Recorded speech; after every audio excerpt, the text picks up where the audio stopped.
अल्लाह की कसम विफाकी शरी अदालत का जज भी जहन्नम में उल्टा लटका हुआ होगा, मेरी तमन्ना है। और ये हमारे वकील भी और हमारे जजेस भी, हमारे हुक्मरान भी और वो उलमा भी जो इस अदालती खुला पे खामोश है, आवाज नहीं उठा रहे, मेरी तमन्ना है, क्योंकि इन लोगों ने इतना बड़ा जुल्म किया हमारी फैमिली सिस्टम को डिस्ट्रॉय करने में, हमारे फैमिली सिस्टम को तोड़ने में, गर्लफ्रेंड बॉयफ्रेंड सिस्टम को प्रमोट करने में इस खुला के जरिए। मैं अल्लाह के सामने कह दूंगा, ए अल्लाह, मेरी जो जिम्मेदारी थी, मैंने हुकूमत के खौफ के बगैर, जेल कचहरी और तौहीन अदालत के खौफ के इस कानून के से नहीं डरा। मैंने जो हक था वो मिंबर पे खुल के बयान कर दिया, मेरी जिम्मेदारी पूरी हो गई। ए अल्लाह, मैं बरी हूं। अब अगर कोई मौलवी इस पे खामोशी इख्तियार करता है, कोई जज इस खुला को सही करार देता है, कोई मौलवी, अहले हदीसों में बाज मौलवी ऐसा कर रहे हैं कि ये खुला ठीक है, ये सारे जहन्नम में उल्टे लटके हुए होंगे, सारे उल्टे, क्योंकि ये जिना को प्रमोट कर रहे हैं, खानदानी निजाम को तोड़ रहे हैं। ये मुझे एक बात बताओ, आपको पता हो कि मेरी बीवी को हर वक्त ये राइट है, जब चाहे अदालत से खुला ले ले, आदमी उसको बीवी क्यों बनाएगा? फिर वो बीवी किस बात की है?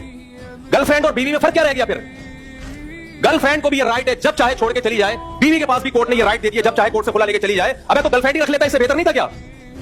इन हरामखोरों को इतनी बड़ी जमीनी हकीकत समझ में नहीं आ रही है, और फिर हमें समझाते हैं हदीस बुखारी की, कुरान की। तो तुम कुरान हदीस हम तुमसे ज्यादा समझते हैं।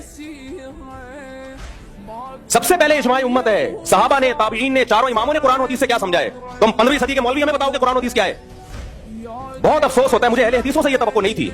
जब मैं अहले हदीसों को देखता हूं इसी अदालती खुला को प्रमोट कर रहे हैं, यार तुम तो सुबह शाम कहते हो कुरान हदीस, तुम्हें क्या हो गया?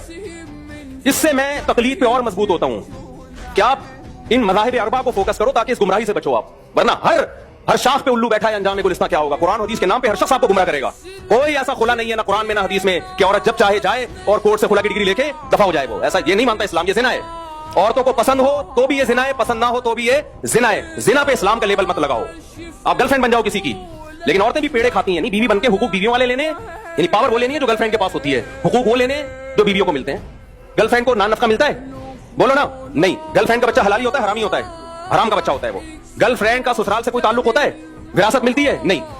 लेकिन एक पावर गर्लफ्रेंड के पास होती है, जब चाहे ब्रेकअप कर ले। बीवी को नान नफका मिलता है, गैस बिजली का बिल मिलता है, उसके बच्चों की इलाज मुआवजा, सारी जिंदगी का सहारा मिलता है। लेकिन एक चीज इस्लाम उससे ले लेता है, भाई तुम्हें इतने बेनिफिट्स मिल रहे हैं तो ब्रेकअप का तुम्हारे पास राइट नहीं है। हमारी अदालतों ने और विफाकी शरी अदालत ने उसको मौसर करार देके क्या किया है? औरत को हुकूक बीवी वाले दे दिए, यानी मर्द पे जिम्मेदारियां डाल दी, और पावर गर्लफ्रेंड वाली दे दी। तो आदमी का बेड़ा गर्क,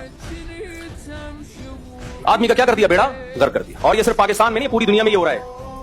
और हमें बताया जाता है कि फलाने इस्लामी कंट्री में भी ये कानून है। और भाई साहब, इस जमाने के इस्लामी कंट्रियों के कवानीन को परखा जाएगा कुरान और सुन्नत पे।